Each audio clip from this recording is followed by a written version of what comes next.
বিসমিল্লাহির রহমানির রহিম। প্রিয় শিক্ষার্থীবৃন্দু, আসসালামু আলাইকুম রহমাতুল্লাহ ওয়া বারাকাতুহু। আশা করি তোমরা সকলে ভালো আছো। নিশ্চয় তোমরা অবগত আছো, দীর্ঘদিন যাবৎ বাংলাদেশ সহ সারা বিশ্বের শিক্ষা প্রতিষ্ঠান বন্ধ আছে। সেই ধারাবাহিকতায় অনলাইন ক্লাস কার্যক্রম শুরু হয়েছে। আমি অনলাইন ক্লাস কার্যক্রম শুরু করছি।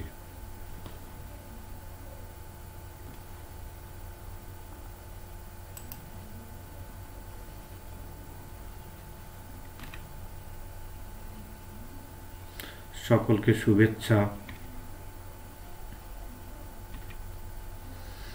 মেঘ ভরা সকালে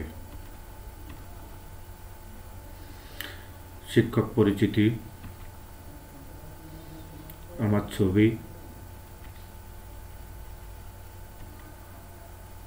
কাজী আবু নাঈম,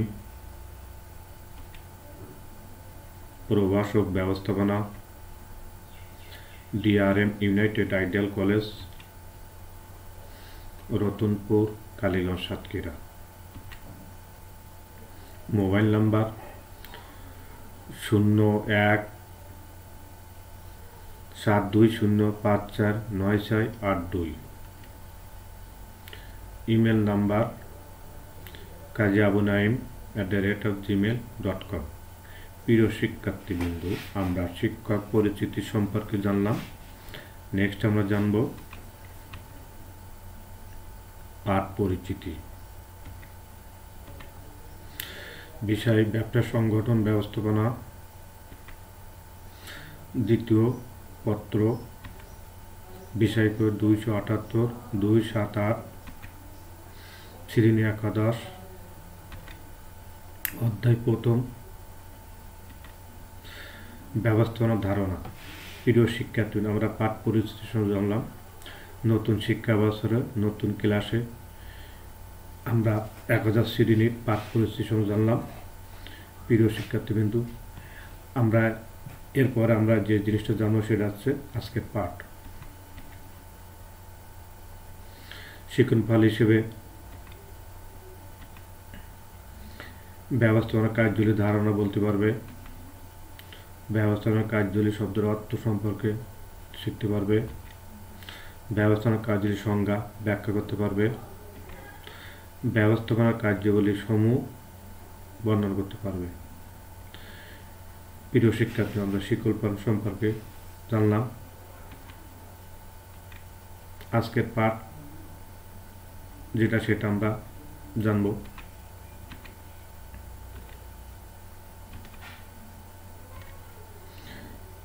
ব্যবস্থাপনার কার্যগুলি, ফাংশন অফ ম্যানেজমেন্ট। প্রিয় শিক্ষার্থীবৃন্দু, আমরা 1000 শ্রেণীর নতুন শিক্ষাবর্ষ নিয়ে আমরা ইতিপূর্বে অনেকগুলো অনলাইনে ক্লাস করেছি। আজকে যে ক্লাসটা সেটা আছে ব্যবস্থাপনার কার্যগুলি নিয়ে। দেখা যাক নেক্সট স্লাইডে কি আছে। ব্যবস্থাপনার কার্যগুলি কি?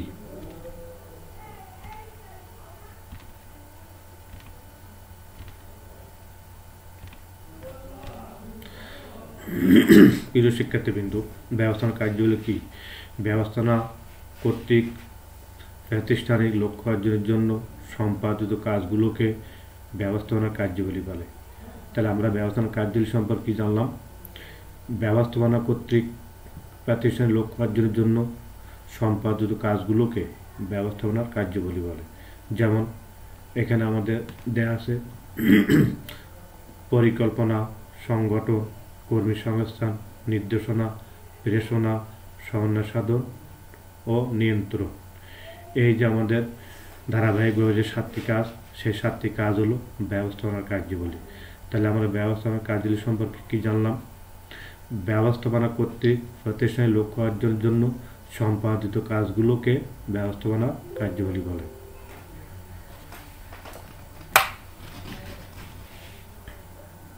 প্রিয় শিক্ষার্থীবৃন্দু, তাহলে ব্যবস্থাপনার কার্যগুলি যেটা সেটা আমরা জানলাম। আর ব্যবস্থাপনার কাজগুলো কি কি? 1 হচ্ছে পরিকল্পনা, 2 সংগঠন, 3 কর্মী সংস্থা, 4 নির্দেশনা, 5 প্রেরণা, 6 সমন্বয় সাধন ও নিয়ন্ত্রণ। নেক্সট আমরা দেখব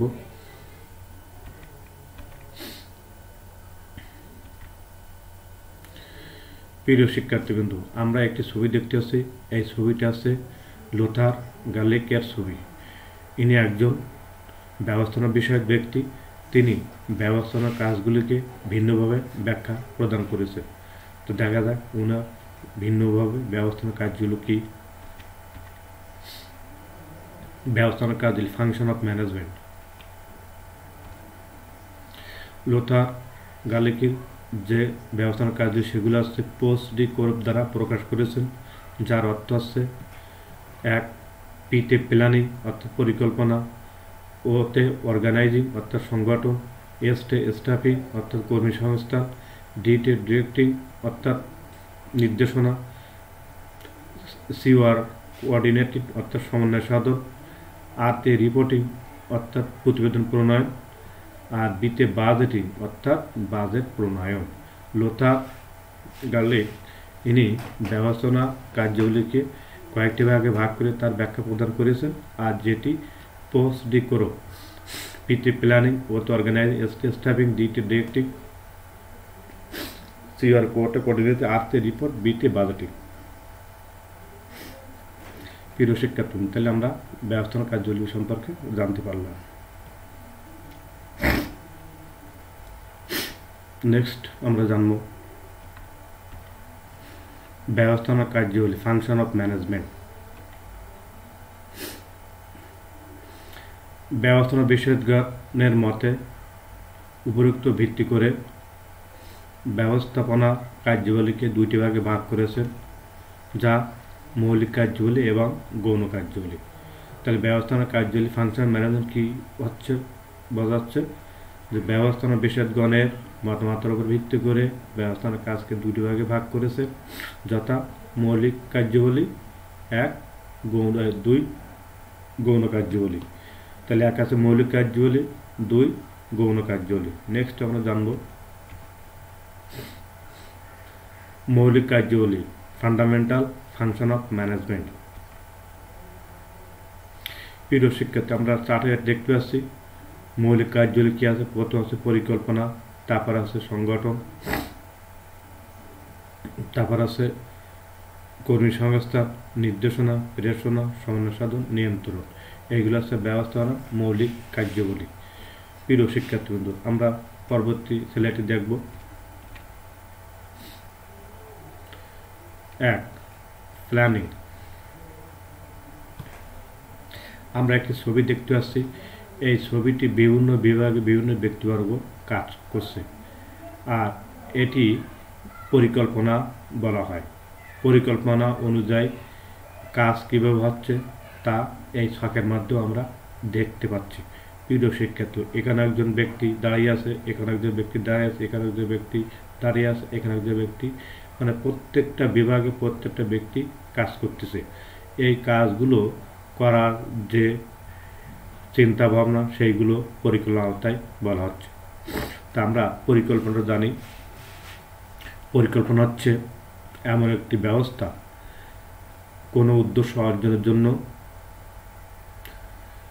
ভবিষ্যতে করণীয় কাজ জন্য অগ্রিম আগাম চিন্তা ভাবনা করা একেবারে পরিকল্পনা।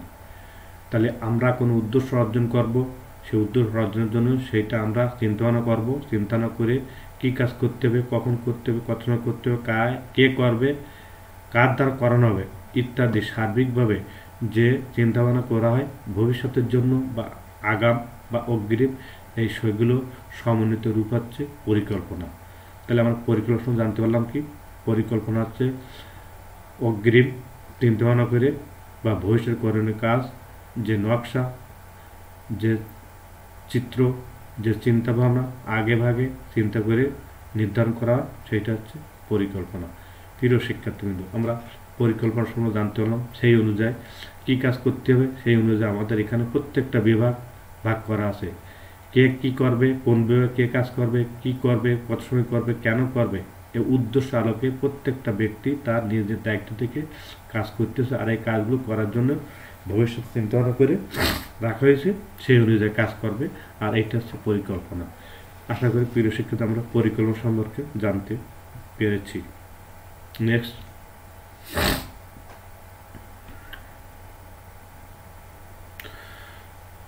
সংগঠন অর্গানাইজিং। প্রিয় শিক্ষার্থীবৃন্দ, আমরা এখানে একটা ছবি দেখতে পাচ্ছি। এই প্রত্যেকটা ঘর দিয়ে একটা একটা অংশকে বোঝানো হচ্ছে, আর এগুলো হচ্ছে সংগঠিতকরণ। এখানে বলা হচ্ছে উদ্দেশ্য অর্জনের জন্য কর্তব্য কার্যাবলীর মধ্যে কাঠামো সৃষ্টি করাকে সংগঠন বলে। প্রিয় শিক্ষার্থীবৃন্দ, আমরা সংগঠন সময় কী বললাম? উদ্দেশ্য অর্জনের জন্য কর্তব্য কার্যাবলীর মধ্যে কাঠামো সৃষ্টি করাকে সংগঠন বলে। এখানে সংগঠনের কতগুলো উপায় এবং উপাদানের সমন্বিত রূপ, যা কর্তব্য কার্যাবলীর মধ্যে কাঠামো সৃষ্টি করে দিয়ে থাকে। তাহলে আমরা এখানে জিনিস বললাম যে সংগঠন হচ্ছে কতগুলো উপায় এবং উপাদানের সমন্বিত রূপ। তো এখানে উপায় এবং উপাদান দুটা জিনিস। উপায় হচ্ছে একটা পদ্ধতি সিস্টেম, আর উপাদান হচ্ছে কতগুলো জিনিসের নাম। তাই আমরা এখানে উদাহরণ দিয়ে বুঝতে পারবো কি উপাদান হচ্ছে land, labour, capital, organiser and organisation. তাহলে এখানে ল্যান্ড একটা, লেবার একটা, ক্যাপিটাল একটা, অ্যান্ড এবং অর্গানাইজ মানে সংগঠন। তাহলে এই যে চারটি উপাদানে সমন্বিত করার দায়িত্ব হচ্ছে সব কিছু মিলাইয়ে সংগঠনের কাজ। আর এই সব কিছু সংগঠনিত করে কর্তব্য কার্যবলী কাঠামো সৃষ্টি করে যে একটা পূর্ণাঙ্গ রূপ আসবে, একটা আউটপুট বা একটা ফিনিশ গুড আসবে, সেই আউটপুট ফিনিশ গুড এই সব মিলাই হচ্ছে অর্গানাইজিং বা সংগঠন। আশা করি আমরা সংগঠন সম্পর্কে বুঝতে পেরেছি। নেক্সট আমরা জানব কর্মী সংস্থা।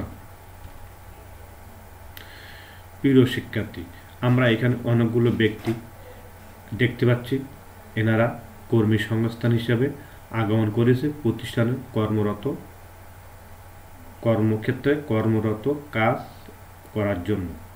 তাহলে এখানে সংগঠিতকরণ হচ্ছে সংগঠনের একটি উপাদান, সেটা হচ্ছে লেবার অর্থাৎ শ্রম। আর শ্রমরা সাধারণত কাজ করে মানুষ, তাই এখানে স্টাফিং মানে কর্মী সংস্থান। তা আমরা এর আলোকে কি বলতে পারি? কর্মী সংস্থান কি? পরিকল্পনা অনুযায়ী কাজ বাস্তবায়ন করার জন্য প্রতিষ্ঠানে নিয়োজিত কর্মীদেরকে যথাভাবে উৎস থেকে সংগ্রহ করে কাজে নিয়োগ দেওয়ার জন্য নির্বাচন, প্রশিক্ষণ, নিয়োগদান, পদোন্নতি, বদলি ইত্যাদি সমন্বিত রূপ হচ্ছে কর্মী সংস্থান। এই কর্মী সংস্থানের মাধ্যমে একটি প্রতিষ্ঠানের কার্যক্রম হয়ে থাকে। কর্মী সংস্থান ছাড়া কোনো কার্যক্রম চলতে পারে না।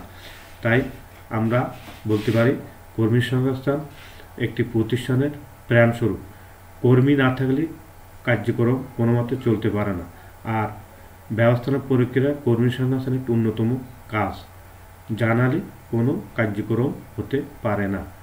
কর্মী যথাযথ উৎস থেকে সংগ্রহ করে যথাভাবে প্রক্রিয়ার মাধ্যমে নিয়োগ দিয়ে প্রশিক্ষণের মাধ্যমে তাদেরকে পদোন্নতি দিয়ে কর্মক্ষেত্রে সার্বিক ব্যবস্থা করার নাম হচ্ছে কর্মী সংস্থান। আশা করি আমরা কর্মী সংস্থান সম্পর্কে বুঝতে পেরেছি। নেক্সট আমরা জানব নির্দেশনা, ডিরেক্টিং। প্রিয় শিক্ষার্থীবৃন্দু, আমরা এখানে দুইটা ছবি দেখতে পাচ্ছি। একটি ছবি জনতার মাঝখানে কর্মীদের সম্পর্কে বলা আছে, আর একটি ছবিতে কর্মী তাদের একটি ঘোষণার মাধ্যমে দিক নির্দেশনা দিয়ে তাদের কার্যক্রম করার জন্য বলা হচ্ছে। প্রিয় শিক্ষার্থী, এই দুটো ছবি থেকে আমরা নির্দেশনা সম্পর্কে ধারণা লাভ করতে পেরেছি। তাহলে আমরা জানি নির্দেশনা কি? নির্দেশনা হচ্ছে ঊর্ধ্বতন কর্মকর্তা কর্তৃক অধীনস্থ কর্মীদের প্রতি আদেশ, নির্দেশ, অনুরোধ, পরামর্শ ইত্যাদির মাধ্যমে একটি কাজ সম্পাদন হওয়া যে ব্যবস্থা, সেটি হচ্ছে নির্দেশনা।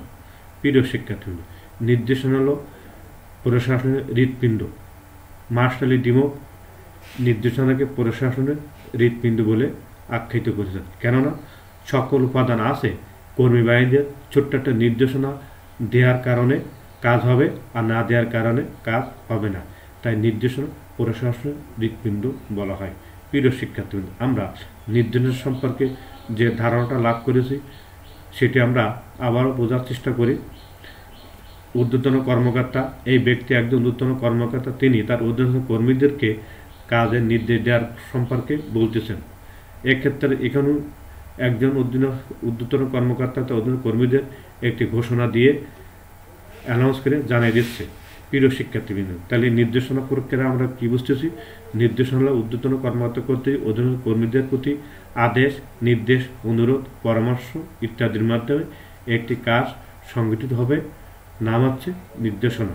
আর নির্দেশনা সম্পর্কে মার্শাল ডিমো কি বলেছেন? নির্দেশনা হল প্রশাসনের হৃৎপিণ্ড, যা না হলে কোনো কার্যকর হতে পারে না।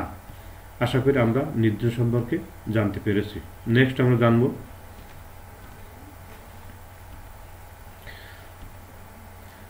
মোটিভেশন অর্থাৎ প্রেরণা। প্রিয় শিক্ষার্থীবৃন্দ, এখানে আমরা দুইটা ছবি দেখতে পাচ্ছি। একজন ব্যক্তি আরেকজন ব্যক্তিকে বকা দিয়ে বা তাকে শাসিয়ে বেশ কিছু পরামর্শমূলক কথা বলছেন, আর একজন ব্যক্তি হাসিমুখী তার অধীন কর্মীদের সাথে কথোপকথন বলে তাদের কার্যক্রম সম্পর্কে প্রশংসিত করে বা তাদেরকে আনন্দিত করে কাজ সম্পর্কে প্রশ্ন করে তাদেরকে বোঝানো হচ্ছে। এই দুইটা ছবি, ভিন্ন ছবি দিয়ে আমরা বুঝতে পারতেছি প্রেরণা দান। প্রিয় শিক্ষার্থী, আমরা প্রেরণা দান সম্পর্কে আমরা জানার চেষ্টা করব।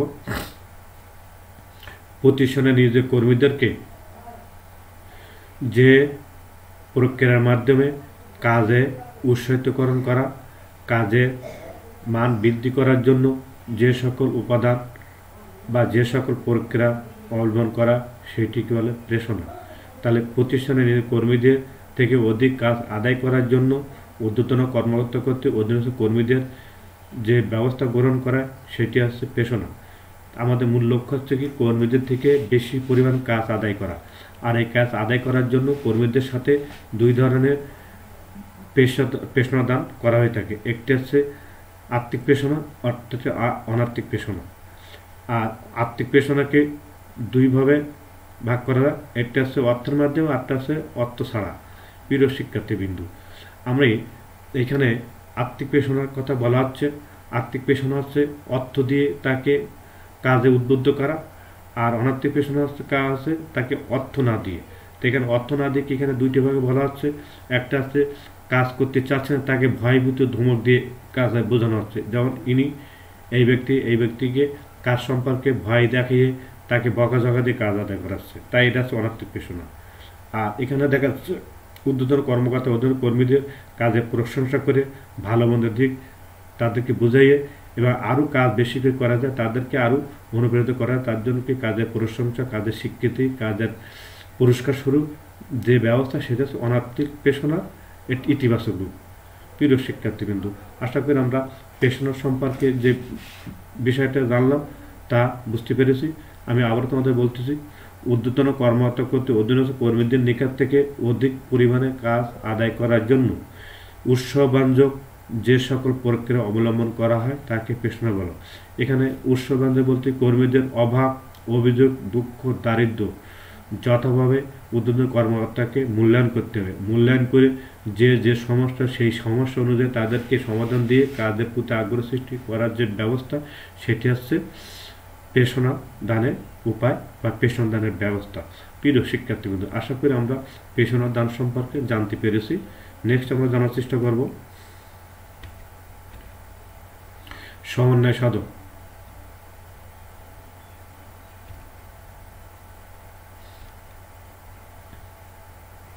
প্রিয় শিক্ষার্থীবৃন্দ, আমরা এখানে দুইটা ছবি দেখতে পাচ্ছি। একটি ছবি হচ্ছে কর্মী, একটি আছে প্রযুক্তি, একটি আছে প্রক্রিয়া, আর সবগুলো মিলাই সমন্বয় সাধন। প্রিয় শিক্ষার্থীবৃন্দ, আমরা এখানে যে দুইটা ছবি দেখছি, একটি হচ্ছে কর্মী, একটি প্রক্রিয়া, একটি হচ্ছে প্রযুক্তি, আর একটা সমন্বয় সাধন। আর দ্বিতীয় যে ছবিটি এঁকেছে বিভিন্ন বিভাগে ব্যক্তি দ্বারা এসেছে। এখানে মূল বিভাগ, তার সাবঅর্ডিনেটেড, তার অধীনস্থ বিভাগ আছে। এই যে ব্যক্তিবর্গরা দাঁড়াচ্ছে, একজন, এইভাবে বিভিন্ন বিভাগ আমরা ধরে নিতে পারি। অর্থ বিভাগ, করাই বিভাগ, উৎপাদন বিভাগ, বাজারজাতকরণ বিভাগ, তারপরে ফিনান্স বিভাগ, আর এটা হচ্ছে করাই বিভাগ। আর পরিচালনা করতেছেন এই ব্যক্তি। তাহলে প্রত্যেকটা ব্যক্তির মধ্যে যে যোগসূত্র, এই যোগসূত্র করার নাম হচ্ছে সমন্বয় সাধন। তা আমরা বলতে পারি কি এই ব্যক্তির মধ্যে যোগাযোগ স্থাপন করার নাম সমন্বয় সাধন। আর তেমনি হচ্ছে কাজের ক্ষেত্রে কর্মী, প্রযুক্তি আর প্রক্রিয়া, এই তিনটা মিলিয়ে যখন একত্রে যে যোগসূত্র স্থাপন করবে সেইটির নাম হচ্ছে সমন্বয় সাধন বা কোঅর্ডিনেটিং। প্রিয় শিক্ষার্থীবৃন্দ, তাহলে আমরা বলতে পারি কি প্রতিষ্ঠানে নিয়োজিত কর্মী এবং উপাদান এবং উপকরণের মধ্যে যথাভাবে যোগসূত্র স্থাপন করা, মিলকরণ করার যে ব্যবস্থা সেটি হচ্ছে সমন্বয় সাধন। প্রিয় শিক্ষার্থী, আমি তোমাদেরকে আবারও বলতেছি, তোমরা বোঝার চেষ্টা করো।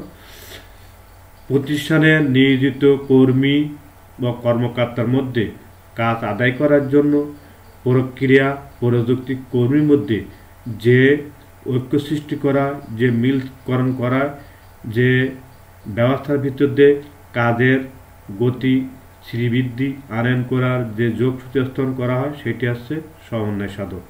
আশা করি আমরা সমন্বয় সাধন সম্পর্কে বুঝতে পেরেছি। নেক্সট আমরা জানার চেষ্টা করব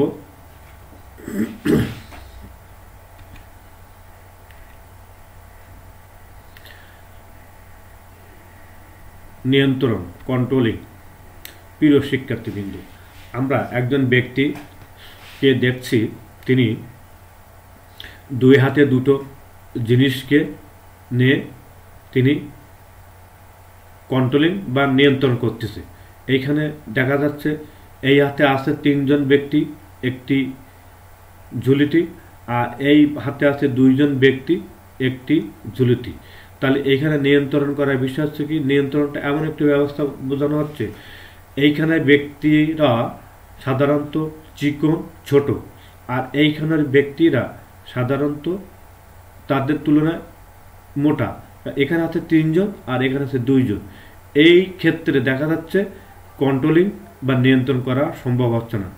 সঙ্গত কারণে এই সাইডটা একটু বেশি ভারী হয়ে গেছে, তাই নিচে নেমে গেছে, আর এই সাইডটা একটু উঁচু গেড়ে গেছে। এভাবে ব্যক্তি নিয়ন্ত্রণ করে যে ব্যবস্থা সেটা হচ্ছে কন্ট্রোলিং বা নিয়ন্ত্রণ। প্রিয় শিক্ষার্থীবৃন্দ, তাহলে আমরা যদি বলতে পারবো সেটা হচ্ছে কি গৃহীত পরিকল্পনা, জারিকৃত নির্দেশনা, প্রতিষ্ঠানের নীতি অনুযায়ী কাজ চলছে কিনা তা দেখাশুনো করা, যদি কোনো ভুল ত্রুটি থাকে তার প্রয়োজনীয় সংশোধন গ্রহণ করা ব্যবস্থা হলো নিয়ন্ত্রণ। প্রিয় শিক্ষার্থীবৃন্দ, আমরা এই ছবি দিয়ে তাহলে বুঝতে পারতেছি কি এই ব্যক্তি সমন্বয় সাধন করার জন্য, নিয়ন্ত্রণ করার জন্য, ত্রুটি বিচ্যুতি জানার জন্য তিনি ভার উত্তোলন করে দেখানো হচ্ছে এই সাইডটা ভারী, এই সাইডটা কম। তাহলে কাজের ক্ষেত্রে দেখা গেল নিয়ন্ত্রণ করতে যে ত্রুটি বিচ্যুতি হলো কি, এইখানে তিনটা দিয়েছি আর এইখানে দুইটা দিয়েছি। এখানকার ব্যক্তিবর্গরা মোটা আর এখানে ব্যক্তিবর্গরা তুলনামূলক একটু ছোট হলেও কিন্তু সংখ্যায় বেশি, তার কারণে বেশি হয়ে গেল। তাহলে দেখা যাচ্ছিল কাজ করতেছে, দেখা যাচ্ছে কি সমন্বয় বা ব্যালেন্স হচ্ছে না, যার কারণে এক সাইডটা নিচু এক সাইডটা উঁচু। আর এর ভিতরে আমরা বুঝতে পারতেছি এই কাজের ত্রুটি আছে, বিচ্যুতি আছে। তাহলে এই ত্রুটি আর বিচ্যুতিকে আমরা নির্ণয় করতে হবে, নির্ণয় করার পর প্রয়োজনীয় সংশোধন দিয়ে আমাদেরকে আনয়ন করতে হবে। তাহলে আমরা এখানে করতে পারি কি, এই ব্যক্তিকে আমরা সাধারণত এইখান থেকে এই ব্যক্তিকে আমরা এইখানে দিয়ে এই ব্যক্তিকে আমরা এইখানে আনয়ন করে দিয়ে তাহলে কী হবে, সেটা ব্যালেন্স হবে। তাহলে ত্রুটিটা আমার ধরা পড়লো কি যে এই সাইডটা ভারী, এই সাইডটা অপেক্ষাকৃত কম ভারী, যার কারণে এই ব্যক্তিকে আমরা এইখানে এনে দিই আর এই ব্যক্তিকে এখানে দিলে তাহলে কী হবে, ত্রুটিটা সংযোজন হয়ে ব্যালেন্স হবে, সমন্বয় সাধন হবে এবং দুই সাইডই ওজনটা সমান হবে। এ দিয়ে আমরা ত্রুটি বিচ্যুতি নির্ণয় করলাম, করে কাজ ক্ষেত্রে বললাম যে এর সমস্যাটা কোথায়, সমাধানটা কীভাবে করা যাবে। তাই বলা যাচ্ছে কি গৃহীত পরিকল্পনা, জারিকৃত নির্দেশনা, প্রতিষ্ঠানের নীতি অনুযায়ী কাজ চলছে কিনা তা দেখাশুনো করা, যদি কোনো ভুল ত্রুটি থেকে থাকে তার প্রয়োজনীয় সংশোধন গ্রহণ করার যে ব্যবস্থা সেটা হচ্ছে নিয়ন্ত্রণ, আর সেটা হচ্ছে কন্ট্রোলিং। আশা করি আমরা পরিকল্পনা থেকে শুরু করে কন্ট্রোলিং পর্যন্ত বিষয়গুলো জানতে পেরেছি এবং বুঝতে পেরেছি। প্রিয় শিক্ষার্থী, নেক্সট আমরা জানার চেষ্টা করব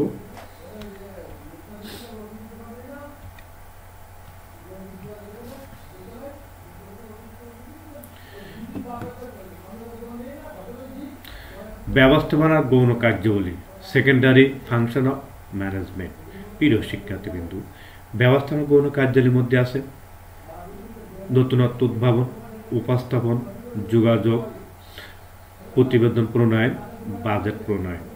তাহলে গৌণ কার্যাবলীর বিষয়টা আমরা একটু জানার চেষ্টা করব প্রিয় শিক্ষার্থীবৃন্দু। এর গৌণ কার্যাবলী প্রথম আছে নতুনত্ব উদ্ভাব। ব্যবস্থাপনার কাজের ক্ষেত্রে নতুনত্ব উদ্ভাব বলতে কি, ব্যবস্থাপনার কাজ করতে যেয়ে কর্মীরা যদি কোনো নতুন কিছু করতে চায়, নতুন কিছু মনোভাব নিয়ে আবিষ্কার করে সেই অনুযায়ী নতুন পণ্য সৃষ্টি করে প্রতিষ্ঠান প্রধানকে বা তার ঊর্ধ্বতন কর্মকর্তাকে অবগত করায়, সেটা যদি আরও কিছু ভালো কিছু সাফল্য আনয়ন করে, সেক্ষেত্রে যে কার্যক্রম সেটা হচ্ছে নতুনত্ব উদ্ভাবন, অর্থাৎ ক্রিয়েটিভ অ্যাপ্রোচ। সৃজনশীল মনোভাব নিয়ে একজন কর্মী কাজ করতে যেয়ে তার ভিতর যে নতুনত্ব সৃষ্টি হয় সেটা হচ্ছে নতুনত্ব উদ্ভাব। এরা গৌণ কার্যাবলী। প্রিয় শিক্ষার্থীবৃন্দু, তাহলে আমরা নতুনত্বর বিষয়ে সেটা কী বললাম, প্রতিষ্ঠানে নিজের কর্মীরা কাজ করতে যেয়ে তাদের ভিতরে জন্য ক্রিয়েটিভ অ্যাপ্রোচ বা নতুন সৃজনশীল মনোভাব নিয়ে জন্য কোনো কিছু দেখা দেয়, সেই কাজ করার নাম হচ্ছে নতুনত্ব উদ্ভাব, যা গৌণ কার্যাবলীর মধ্যে অন্তর্ভুক্ত। নেক্সট আমরা জানব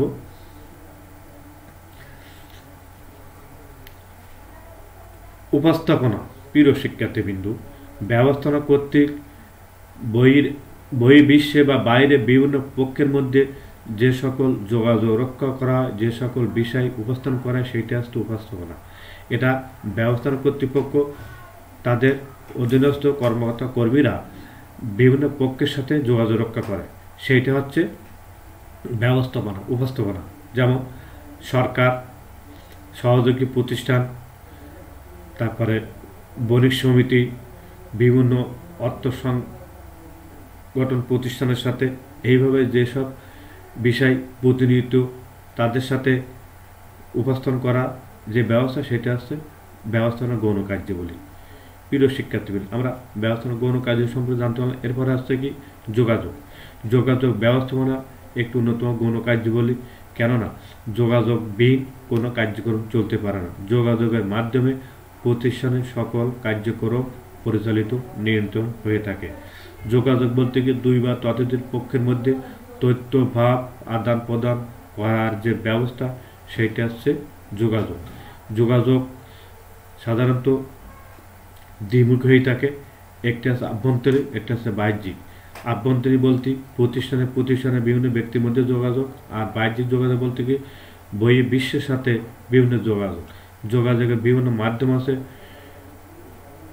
প্রযুক্তির ক্ষেত্রে অনেক যোগাযোগ ব্যবস্থা আছে, সেগুলো প্রযুক্তিগত যোগাযোগ বলে, যা আমরা ব্যবস্থাপনা গৌণ কার্যাবলীর মধ্যে অন্তর্ভুক্ত করে থাকি। প্রিয় শিক্ষার্থী, এখানে আমরা দেখতে পাচ্ছি প্রতিবেদন কি? প্রতিবেদন হচ্ছে এমন একটি ব্যবস্থা যা কোনো ঘটনা বা বিষয়ের ধারাবাহিক কোনো বর্ণনা, যা ব্যবস্থাপনা কর্তৃপক্ষ লিখিত আকারে বা মৌখিক আকারে প্রকাশ করে থাকে। আর এটি ব্যবস্থাপনার একটি গৌণ কার্যাবলী, যা প্রতিষ্ঠানের বাইরের জন্য অপরিহার্য কাজ। কেননা প্রতিবেদন ছাড়া কোনো কার্যক্রম চলতে পারে না। উদাহরণ হিসেবে বলতে পারি, প্রতিষ্ঠানের কাজ করতে গিয়ে হঠাৎ করে একজন কর্মী মারা গেল। এই যে কর্মী মারা গেল, কেন মারা গেল, কী জন্য মারা গেল, এই সম্পর্কে যে ধারাবাহিক বর্ণনা, এই বর্ণনাকে প্রণয়ন করার জন্য তার লিখিত আকারে বক্তব্য প্রকাশ বা মৌখিক প্রকাশ করার জন্য যে ধারণা, সেটি রিপোর্ট বা প্রতিবেদন বলে। প্রিয় শিক্ষার্থীবৃন্দু, আর সেটি হবে ধারাবাহিকভাবে কোনো ঘটনার বর্ণনা, যা লিখিত আকারে প্রকাশ করার নাম হচ্ছে প্রতিবেদন। এটি ব্যবস্থাপনা কার্যাবলীর একটি অন্যতম কাজ। এটি অবশ্যই মূল কাজের সহায়ক হিসেবে কাজ করে। আশা করি আমরা প্রতিবেদন সম্পর্কে জানতে পেরেছি। নেক্সট আমরা জানার চেষ্টা করব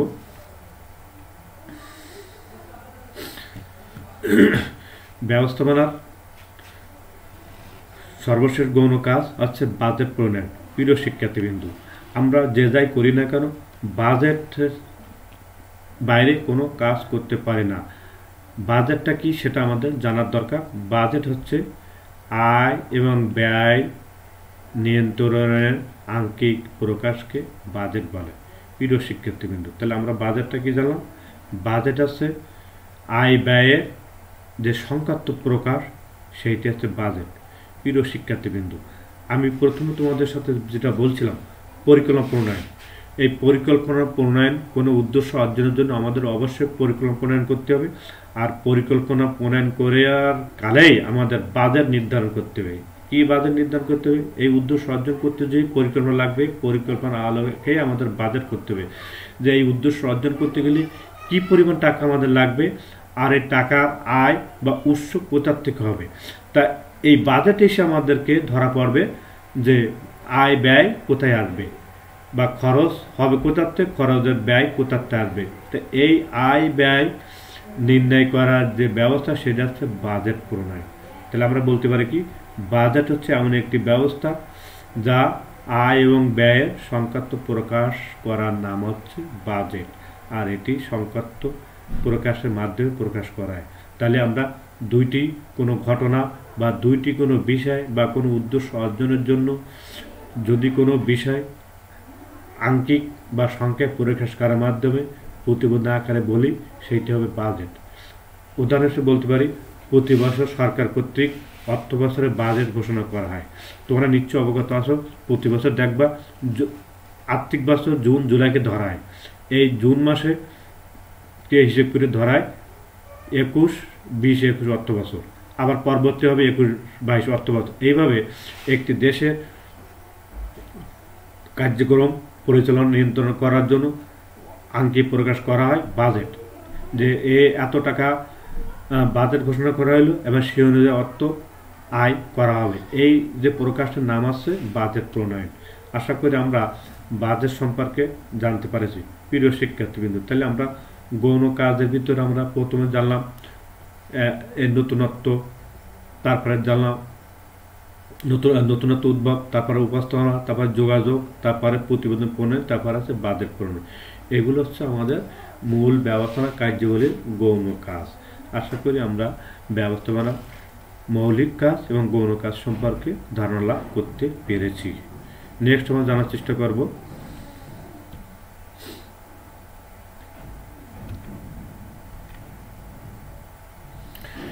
ব্যবস্থাপনা প্রক্রিয়া চক্র আকারে ঘোরে। চিত্রের মধ্যে আমরা দেখতে পাচ্ছি ব্যবস্থাপনার চক্র। প্রিয় শিক্ষার্থী, আমি তোমাদের আগে বলছিলাম ব্যবস্থাপনা কাজ। তাহলে প্রথম কাজ পরিকল্পনা, দ্বিতীয় কাজ সংগঠন, তৃতীয় কাজ কর্মী সংস্থান, চতুর্থ নির্দেশনা, পঞ্চম প্রেরণা, ষষ্ঠ সমন্বয় সাধন, সর্বশেষ নিয়ন্ত্রণ। প্রিয় শিক্ষার্থীবৃন্দু, এই যে আমাদের চক্র, এখানে ব্যবস্থাপনা প্রক্রিয়া যা চলমান আকারে চক্র আকারে ঘোরে। তাহলে পরিকল্পনা কাজ শেষ হতে হতে সংগঠন এসে দেখা দেবে, সংগঠনের কাজ শেষ হতে হতে কর্মী সংস্থান, কর্মী সংস্থানের কাজ শেষ হতে না হতেই আবার দেখা দেবে নির্দেশনা, নির্দেশনার কাজ শেষ হতে না হতেই আবার দেখা দেবে সমন্বয় সাধন। আবার নিয়ন্ত্রণের মাধ্যমে দেখা হবে কোনটা ভুল হয়েছে আর কোনটা ভুল হয়নি। ভুল হয়ে থাকলে সংশোধন আসবে, আর ভুল হয়ে না থাকলে আবার শেষ হয়ে আবার পরিকল্পনা যাবে। এইভাবে চক্র আকারে ঘুরতে থাকবে ব্যবস্থাপনার কাজ, ততদিন চলবে যতদিন উদ্দেশ্য শেষ না হবে বা পরিকল্পনা কার্যক্রম শেষ না হবে। এইভাবে ব্যবস্থাপনার কাজ চক্র আকারে ঘুরে রাখে। ব্যবস্থাপনা একটি চলমান প্রক্রিয়া যা চক্র আকারে ঘুরে বা ঘুরে থাকে। প্রিয় শিক্ষার্থীবৃন্দু, আমরা ব্যবস্থাপনার কাজ সম্পর্কে জানতে পেরেছি। আশা করি আমাদের এইটি বুঝতে আর কোনো সমস্যা নাই। প্রিয় শিক্ষার্থীবৃন্দু, এবার ব্যবস্থাপনা একটি চলমান প্রক্রিয়া, প্রসেস অফ ম্যানেজমেন্ট। ব্যবস্থাপনা কাজগুলো যে পদ্ধতি বা ধারাবাহিকভাবে একের পর এক চক্র আকারে আবর্তন হয়ে থাকে তাকে ব্যবস্থাপনা প্রক্রিয়া বা ব্যবস্থাপনা চক্র বলে। প্রিয় শিক্ষার্থীবৃন্দু, আমি প্রথমে যে কথা বলছিলাম যে ব্যবস্থাপনার কাজ একটির পর একটি চক্রে ঘুরে, সেই বিষয়টা এখানে চলে এসছে। দেখো তোমরা, ব্যবস্থাপনার কাজগুলো যে পদ্ধতি ধারাবাহিকভাবে একের পর এক আবর্তন হয়ে সম্পাদিত হয়ে থাকে তাকে ব্যবস্থাপনা প্রক্রিয়া বা ব্যবস্থাপনা চক্র বলে। যেমন আমরা বলতে পারি ব্যবস্থাপনা প্রথম কাজ পরিকল্পনা দিয়ে শুরু হয়, তা নিয়ন্ত্রণের মাধ্যমে শেষ হয়, আবার পরিকল্পনা দিয়ে শুরু হয়ে নিয়ন্ত্রণের মাধ্যমে শেষ হয়, আর এভাবে বারবার আবর্তন হতে থাকে। তাই এই আবর্তন ব্যবস্থাপনার একটি চলমান প্রক্রিয়া। এই যে বারবার আবর্তন, এটা হচ্ছে ব্যবস্থাপনার একটি চলমান প্রক্রিয়া, আর এটি ততদিন চলবে যতদিন প্রতিষ্ঠান থাকবে, উদ্দেশ্য শেষ না হওয়া পর্যন্ত। এটি সাধারণত দীর্ঘমেয়াদী পরিকল্পনার ক্ষেত্রে ব্যবস্থাপনার চলমান প্রক্রিয়া হিসেবে কাজ করে। প্রিয় শিক্ষার্থীবৃন্দ, আশা করি আমি তোমাদের এই সম্পর্কে বোঝাতে পেরেছি। নেক্সট সময় জানার চেষ্টা করব মূল্যায়ন, এভুলেশন।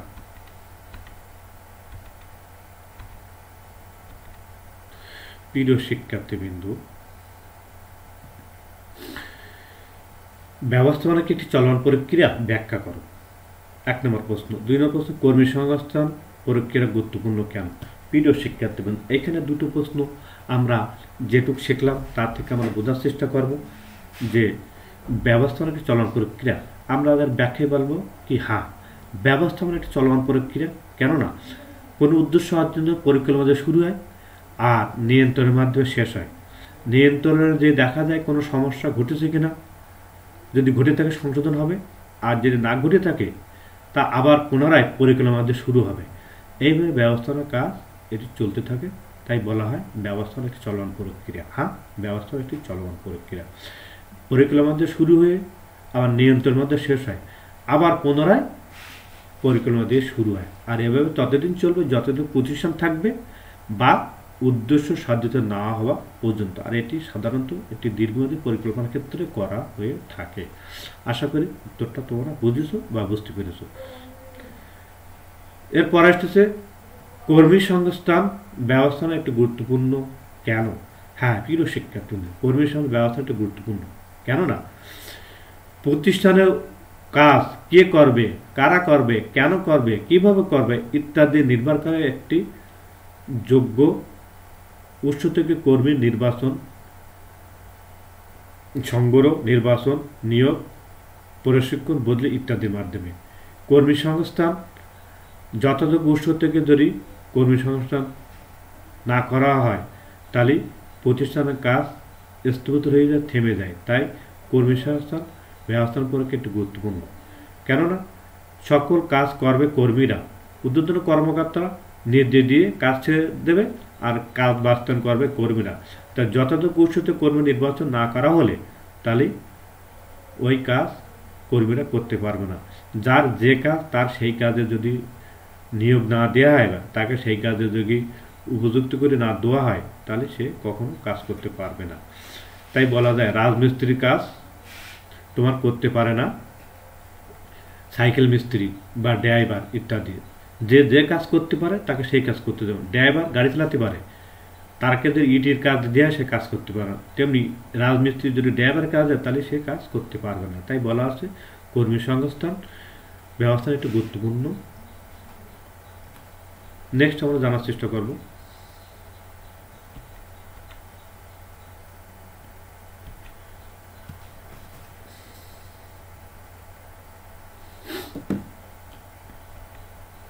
প্রিয় শিক্ষার্থীবৃন্দু, বাড়ির কাজ, হোমওয়ার্ক। ব্যবস্থাপনা গুরুত্ব ব্যাখ্যা করো। ব্যবস্থাপনা নীতিমালা বর্ণনা করো। প্রিয় শিক্ষার্থীবৃন্দু, আমরা ক্লাসের শেষ পর্যায়ে চলে এসেছি। আশা করি যেটুকু তোমাদের সাথে আলোচনা করেছি বুঝতে পেরেছ। বাড়ির যে কাজগুলো যদি তোমার সুন্দর করে করার চেষ্টা করবা, আর সশা সারেদের অনলাইন ক্লাসগুলো দেখবা, সম্ভব বসবা, আর বইয়ের সাথে মিল করে থাকবা। বইয়ের বিকল্প নেই, তোমরা বেশি করে বইগুলোর সাথে সংযোগ করবা। বই না পড়লে তোমরা অনলাইন ক্লাসগুলো বুঝতে পারবে না। তাই আজকে আর তোমাদের সাথে বেশি সময় নষ্ট করতেছি না। আশা করি তোমরা যথাযথ স্বাস্থ্যবিধি মেনে চলবা, একান্ত প্রয়োজন ছাড়া ঘরে বাইরে হবা না। আর যদি বাড়িতে অবশ্যই মাস্কটা সাথে নিয়ে স্বাস্থ্যবিধি মেনে চলে বাইরে হবা। আজকের ক্লাস এখানে শেষ করছি। আজকের পাঠদান শেষ করছি। আল্লাহ হাফেজ।